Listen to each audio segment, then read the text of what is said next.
નમસ્તે વિદ્યાર્થી મિત્રો, નિમિષ વિજ્ઞાની ગ્રુપ ટ્યુશન રેનેસા વિદ્યાર્થીઓને આવકારું છું. ગયા લેક્ચરમાં આપણે 3.1 એમાં આપણે પહેલો, ત્રીજો, ચોથો અને સાતમો દાખલો ગણ્યા. બીજો અને છઠ્ઠો દાખલો તમારા હોમવર્કમાં કરવાનો છે અને પાંચમા દાખલામાં આપણે આગળના પ્રકરણોમાંથી કેટલીક માહિતીઓ શીખવાની છે, એટલે એને આપણે બાકી રાખ્યો છે. હવે આખું સ્વાધ્યાય આ રીતે પૂરું થયું છે. હવે આપણે નવા પોઈન્ટ ઉપર આવીએ છીએ. એ પોઈન્ટ છે મિશ્ર મધ્યક. મિશ્ર મધ્યક એટલે શું?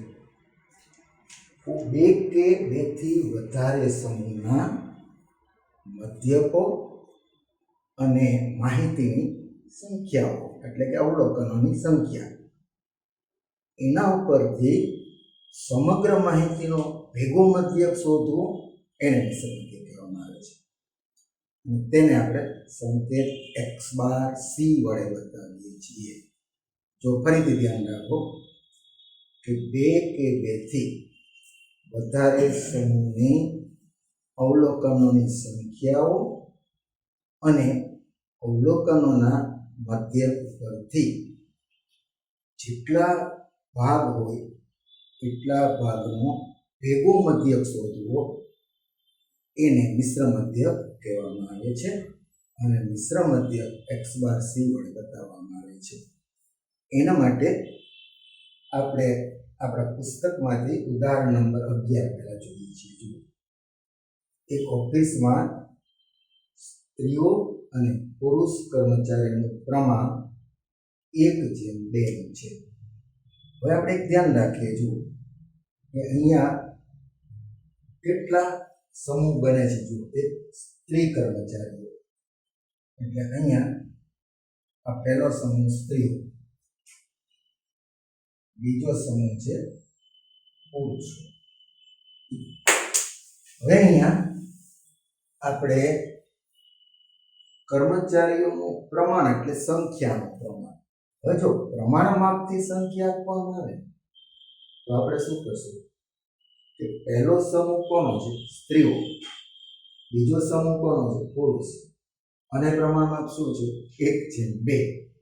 તો પહેલું પ્રમાણ છે એ સ્ત્રીઓ માટે કહેવાય, બીજું પ્રમાણ છે એ પુરુષ માટે કહેવાય. પ્રમાણ માપ 1:2 છે એટલે આપણે અજ્ઞાત સંખ્યા પ્રમાણમાં આપણે ધારીએ. આપણે જો ધારો કે સ્ત્રીઓની સંખ્યા n1 કહેશું, n1 બરાબર a આપણે ધારશું. અને પુરુષોની સંખ્યા જો 1:2 પ્રમાણ છે, તો સ્ત્રીઓનું પ્રમાણ 1 હોય એટલે 1a હોય, તો પુરુષોનું પ્રમાણ હંમેશા 2a થાય. એટલે આ n2 એટલે પુરુષોની આ સંખ્યા. અને બંને સમૂહની સંખ્યા આપણી પાસે અજ્ઞાત રૂપમાં ભલે આવી, ચિંતા નથી. આપણે સ્ત્રીઓ અને પુરુષોની ઉંમરના મધ્યક અનુક્રમે, જો અનુક્રમે એટલે પહેલા સ્ત્રીઓનો મધ્યક, એટલે સ્ત્રીઓના મધ્યકને આપણે x બાર 1 કહેશું, જે 34 છે. અને પુરુષોનો મધ્યક x બાર 2 કહેશું, 37 છે. એ આપણે મિશ્ર મધ્યકને સૂત્રના સ્વરૂપમાં પહેલા સમજીએ. તો મિશ્ર મધ્યક શોધવાનું સૂત્ર x બાર બરાબર x બાર c બરાબર n1 x બાર 1 વત્તા n2 x બાર 2 છેદમાં n1 પ્લસ n2. તો આમાં માત્ર જો બંને સમૂહમાં 4 વસ્તુ આપી દેવામાં આવે, 4 વસ્તુ કઈ? બંને સમૂહની સંખ્યા n1 n2, બંને સમૂહના મધ્ય x બાર 1 અને x બાર 2. હવે આપણે ધ્યાન રાખવાનું, જુઓ આ 4 પૈકી કોઈ એક અજ્ઞાત હોય ને તો મિશ્ર મધ્યક આપી દેવામાં આવશે. અને મિશ્ર મધ્યક આપી દેવામાં આવશે ત્યારે 4 માંથી કોઈ એક પ્રશ્ન થશે, ત્યારે આપણે અક્ષાંશ મધ્યક દાખલો ગણવામાં આવે. 4 વસ્તુ જો આપી દેશે તો આપણને મિશ્ર મધ્યક મળી જ જશે. હવે આપણે જોઈને આ સમૂહની કિંમત મૂકીએ. n1 એટલે 1, x બાર 1 એટલે 34 વત્તા n2 એટલે 2a અને x બાર 2 એટલે 37 છેદમાં n1 એટલે a અને n2 એટલે 2a. હવે આપણે જો આની ગણતરી જોઈને આપું છું બરાબર 34 ગુણ્યા a એટલે 34a વત્તા 37 ગુણ્યા 2 એટલે 37 દુ 74 આ a છેદમાં a વત્તા 2a બરાબર 3a. હવે 37a 34a વત્તા 74a તો બેનો સરવાળો કરો 4 ને 4 8 અને 7 ને 7 7 ને 3 10 108a છેદમાં 3a એટલે જો છેદ ઉડાડીએ એટલે a કેન્સલ 3 થી ભાગ ચાલશે જો અને 36 તેરી 108 થશે. તો તમારે કોઈ ચિંતા નથી છેદ ઉડાડવાની કેલ્ક્યુલેટર વાપરવાનું છે એટલે આપણો મિશ્ર મધ્યક 36 x બાર c બરાબર 36 માટે જો અહીંયા મિશ્ર મધ્યક લખી નાખું x બાર c બરાબર 36. તો આના ઉપરથી આપણે તારણ કાઢવાનું છે મિશ્ર મધ્યક. જો અહીંયા આપણે લખીએ આપણો પહેલા સમૂહનો મધ્યક 34 બીજા સમૂહનો મધ્યક 37 એટલે આ બેમાંથી કોઈ પણ નાના મોટો હોઈ શકે યાદ રાખજો. એટલે પહેલા આપણે નાનો મધ્યક જે છે ને એ અહીંયા લખીએ 34 બીજા છેડા ઉપર મોટો મધ્યક x બાર 2 37. હવે આપણે તારણ શું કાઢવાનું? આપણો મિશ્ર મધ્યક હંમેશા આપણા જેટલા સમૂહ આપણને આપેલા હોય એમાં સૌથી નાનો મધ્યક અને સૌથી મોટા મધ્યકની વચ્ચે જ આપણો જવાબ આવશે.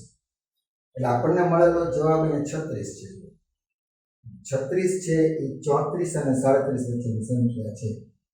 એટલે આપણે અહીંયા એક વસ્તુનું ખાસ ધ્યાન રાખશું કે જો આપણો મિશ્ર મધ્યક આ બે મધ્યકની વચ્ચે ન આવે અને જો કે ભૂલથી જવાબ ખોટો આવી જાય, ધારો કે આ જવાબ 33 આવ્યો, આ જવાબ 44 આવ્યો, તો 33 એ 34 થી નાના એટલે 34 થી નાનો પણ ન આવે, 44 છે 37 થી મોટા એટલે 37 થી મોટો પણ ન આવે. આપણો મિશ્ર મધ્યક છે હંમેશા આ બે મધ્યકની વચ્ચે જ આવવો જોઈએ. એટલે જો કંઈ ભૂલ થાય ને તો આ તારણને યાદ રાખો, આ આપણું ચેકિંગ છે જેથી કરીને આપણે ફરીથી જોઈ શકીએ કે આપણે ક્યાં ભૂલ થાય છે. હવે અહીંયા આપણો ઉદાહરણનો દાખલો આપણે પૂરો કરીએ છીએ. હવે આપણે સ્વાધ્યાયના દાખલા ઉપર આવીએ છીએ. જો સ્વાધ્યાયના બે દાખલા છે હવે એમાં પણ આપણે અહીંયા ગ્રુપ પાડશું. જો ઉપરની રકમ બધા વાંચો. સ્વાધ્યાય નંબર 3.2 દાખલો નંબર 1 છે. જો એમાં ધ્યાન રાખશું આપણે. સૌથી પહેલા એક ફેક્ટરીના 75 કુશળ કારીગરો ને આપવામાં આવતા દૈનિક વેતનનો મધ્યક 280 છે. જ્યારે 125 બિનકુશળ કારીગરો, પહેલા તો બે સમૂહ કોના છે જોઈએ. કુશળ કારીગરો આપણે બે સમૂહ પાડીએ. કુશળ કારીગરો બીજો સમૂહ છે બિનકુશળ કારીગરો. આ બે સમૂહ છે. હવે આ બંને સમૂહમાં જો પહેલા સમૂહની સંખ્યા 75 છે, પહેલા સમૂહનો સંખ્યાનું કામ ધ્યાન રાખીને 75 કુશળ કારીગર છે અને એનો મધ્યક 280 છે. એટલે પહેલા ગ્રુપનો મધ્યક x બાર 1 બરાબર 280 પહેલું ગ્રુપ આખું પૂરું થયું. જ્યારે 125 બિનકુશળ કારીગરો એટલે જો બિનકુશળ કારીગરોની સંખ્યા n2 લેશું એટલે 125 છે સંખ્યા અને એનો મધ્યક આપણને આપવામાં આવ્યો છે 150.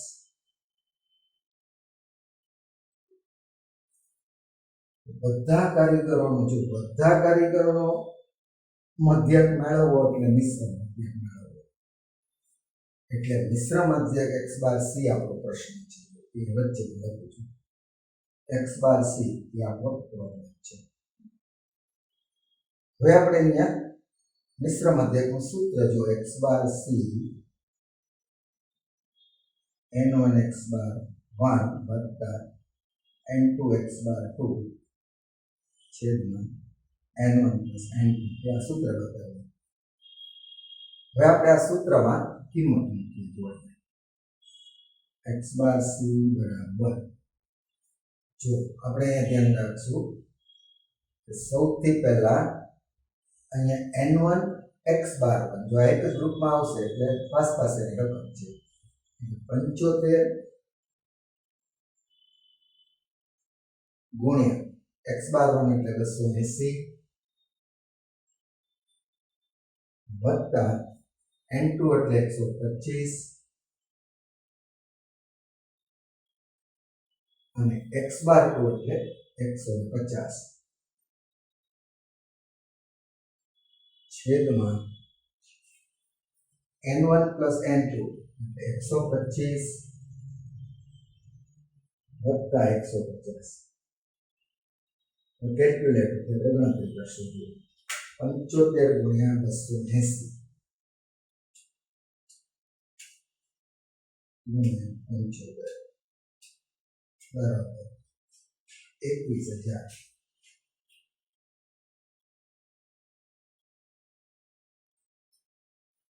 વત્તા હવે જો આપણે અહીંયા ખાસ ધ્યાન રાખશું 125 ગુણ્યા 150 125 ગુણ્યા 150 બરાબર 18,750 18,750 અને નીચે 125 અને 150 નો સરવાળો એટલે 275 બરાબર. હવે 21 માં 18 ખાલી ઉમેરી દો 21 ને 29 ને 39,750 ભાગ્યા 275 39,750 ભાગ્યા 275 144.54 એટલે 144.55 144.55 હવે આ આપણો મિશ્ર મધ્યક.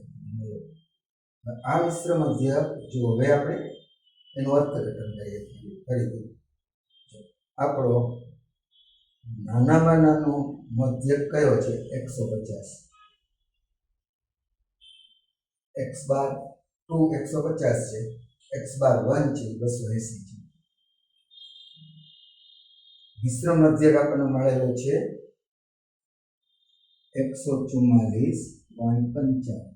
આપણું તારણ જો ગયા દાખલામાં આપણે જોયું ને કે મિશ્ર મધ્યક હંમેશા બંને જૂથના મધ્યકની વચ્ચે આવવો જોઈએ એટલે 150 કરતાં મોટો જો આવ્યો છે 150 થી મોટો આપણી પાસે આવવો જોઈએ અને જો હવે જો 144 પોઈન્ટ જો મિશ્ર મધ્યક એટલે અહીંયા જો તારણ કાઢીએ તો ભૂલ આવે છે ને એટલે ફરીથી આપણે ચેક કરીએ જો આપણને અહીંયા જાણવાનું મળ્યું આપણે આ તારણથી જ જો અહીંયા ફરીથી આપણે જો બધી રકમ ચેક કરવી પડે. એક ફેક્ટરીના 75 કારીગરો એટલે N1 બરાબર 75. દૈનિક વેતનનો મધ્યક 280 એટલે અહીંયા મધ્યક x બાર 1 બરાબર 280 પહેલા ગ્રુપમાં. જ્યારે 125 બિનકુશળ કારીગર એટલે 125 સંખ્યા છે એટલે N2 બરાબર 125 અને x બાર 2 એટલે એનો મધ્યક આપણી પાસે 150 છે. તો ગ્રુપમાં તો આપણે બરાબર લખ્યું જ છે. હવે આપણે ગુણાકાર ચેક કરવો પડે એટલે N1 x બાર 1 એટલે 75 ગુણ્યા 280 એટલે આપણે ફરીથી ચેક કરીએ. 75 ગુણ્યા 280 75 ગુણ્યા 280 બરાબર 21,000 બરાબર છે. હવે અહીંયા આપણી પાસે 125 ગુણ્યા 150 એટલે 125 ગુણ્યા 150 18,750 બરાબર છે. હવે સંખ્યાનો સરવાળો N1 પ્લસ N2. હવે જો N1 કેટલા છે 75 અને N2 છે 125. જો અહીંયા આપણે સંખ્યા મૂકવામાં ભૂલ થઈ ને એટલે 75 વત્તા 125 એટલે અહીંયા આપણે આ 200 થયા. આ 200 થયા. આપણી ગણતરી આપણે ફરીથી ચેક કરીએ તો આપણું જો તારણ આપણી પાસે છે એટલા માટે આપણે ચેક કરી શકીએ. હવે આ બરાબર જો આપણી ભૂલ અહીંયા થાય એટલે વધારે સારું. જેમ આપણે કોઈ તારણ માટે ફરીથી ચેક કરીએ તો આખો દાખલો 2 મિનિટમાં સાચો થઈ જાય. હવે 39,750 ભાગ્યા 200 39,750 ભાગ્યા 200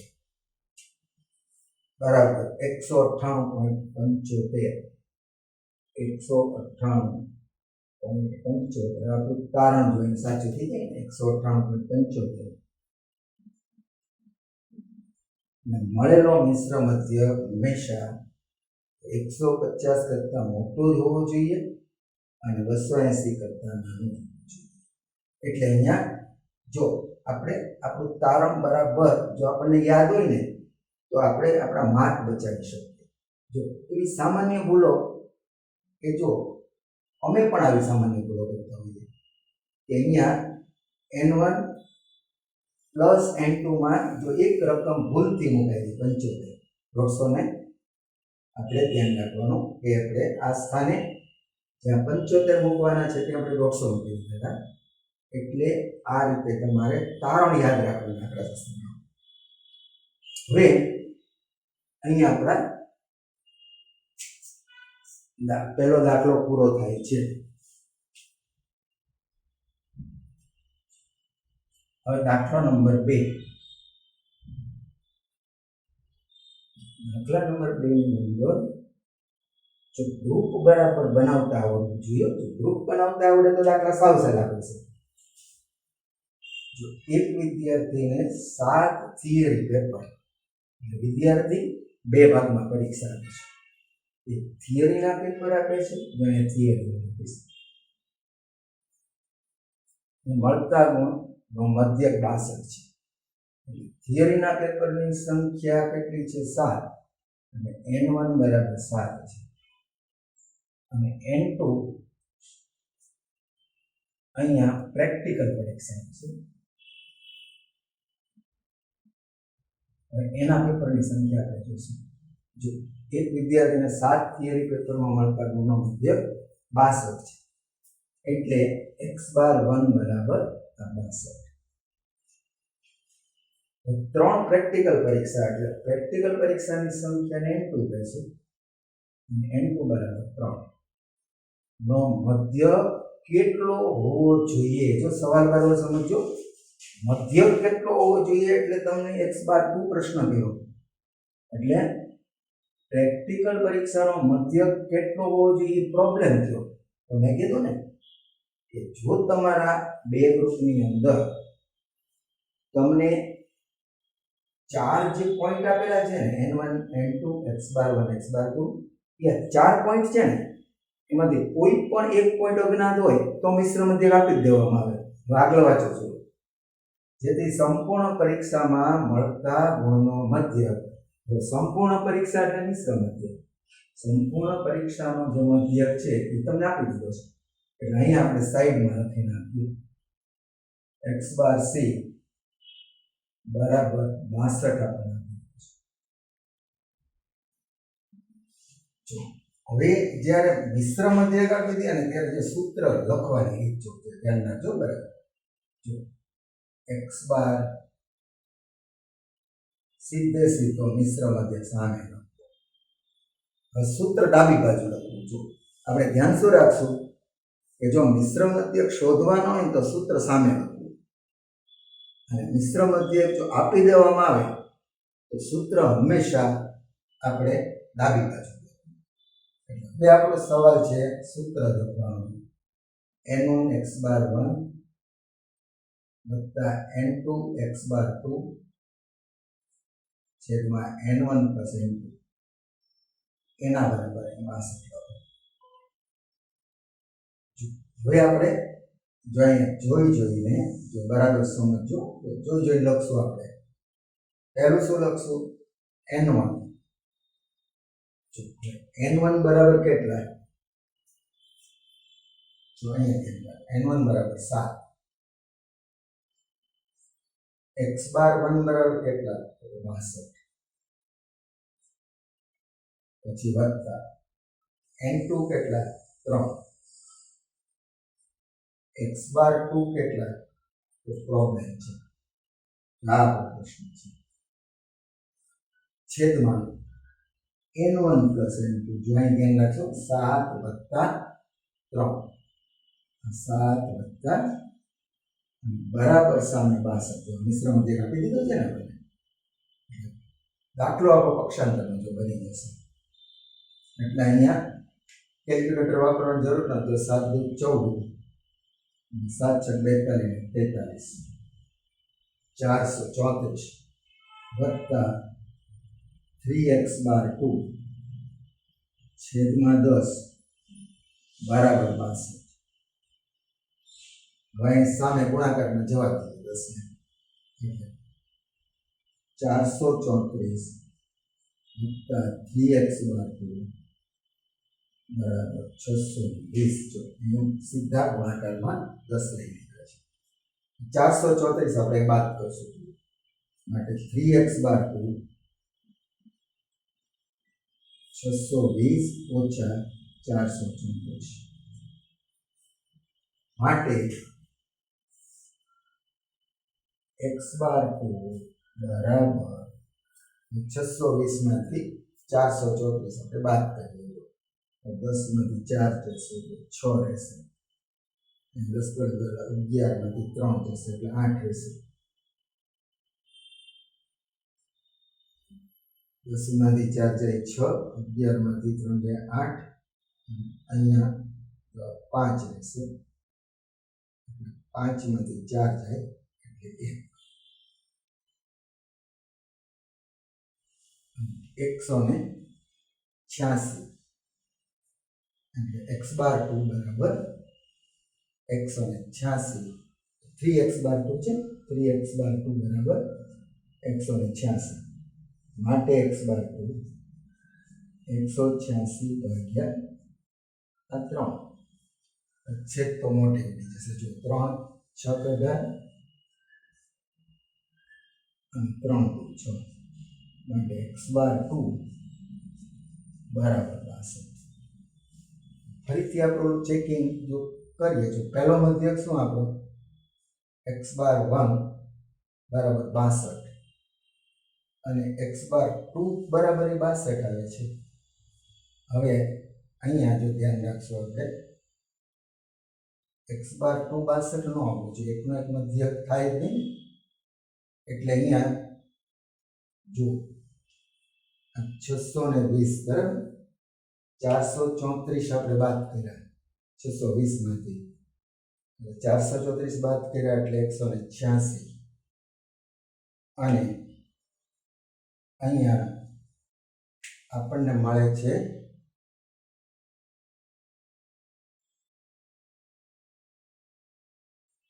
જો અહીંયા ધ્યાન રાખશું આપણે મિશ્ર મધ્યક આપણને જો 68 આપેલો છે આપણે અહીંયા મિશ્ર મધ્યક 68 છે એટલે ધ્યાન રાખશું જો આ મિશ્ર મધ્યક 68 છે ચેક કરવાથી જો કેટલો ફાયદો થાય છે આપણને તરત ખ્યાલ આવી જાય બે દાખલામાં આપણને ફાયદો થયો છે એટલે અહીંયા આપણે ચેન્જ કરવાનું નથી બહુ બધું સાચું જ છે જો અહીં ખાલી 68 લખવાનું છે 68 લખવાનું છે અને અહીંયા આપણે 680 લખવાનું છે અને 680 માંથી 434 આપણે બાદ કરવાના છે એટલે 680 માઇનસ 434 જે બહુ સરળ છે હવે અહીંયા 10 માંથી 4 જશે એટલે 6 7 માંથી 3 જશે એટલે 4 અને 6 માંથી 4 જશે એટલે 246 માટે x બાર 2 246 છેદમાં 3 3 8 24 એટલે x બાર 2 આપણને 82 મળશે હવે પાછા ચેક કરો એટલે તમને ખ્યાલ આવી જશે તો x બાર 62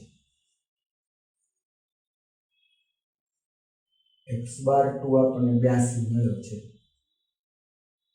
અને મિશ્ર મધ્યક આપણને 68 આપેલો છે એટલે મિશ્ર મધ્યક હંમેશા x બાર 1 અને x બાર 2 ની વચ્ચે હોવો જોઈએ મિશ્ર મધ્યક હંમેશા x બાર 1 અને x બાર 2 ની વચ્ચે હોવો જોઈએ એટલે અહીંયા આપણને જે મિશ્ર મધ્યક 68 આપ્યો તો આપણાથી 62 લખાઈ ગયો તો અહીંયા 62 લખાઈ ગયો એટલે 62 ના 68 જો અમે સુધારી નાખ્યા એટલે જ્યારે તમે આ ચેકિંગ કરો ને ત્યારે તો આપણે જેટલી ભૂલ સુધારણા દાખલામાં આવે એટલી વધારે મજા આવે તમને બે દાખલામાં જો જોવા મળે કે કોઈ પણ એક આંકડો ક્યાંય ખોટો લખાઈ જાય તો આ ચેકિંગમાં જો તરત જ એલાર્મ વાગે કે આ ખોટું થાય તરત જ તમે 2 જ મિનિટમાં સુધારી શકો એટલે આ જો 2 વખત તમે સુધારી શક્યા એટલે અહીંયા આ દાખલાની અંદર ફાઇનલ જો ફરીથી મિશ્ર મધ્યકના દાખલામાં ધ્યાન રાખવાની બાબત શું કે મિશ્ર મધ્યક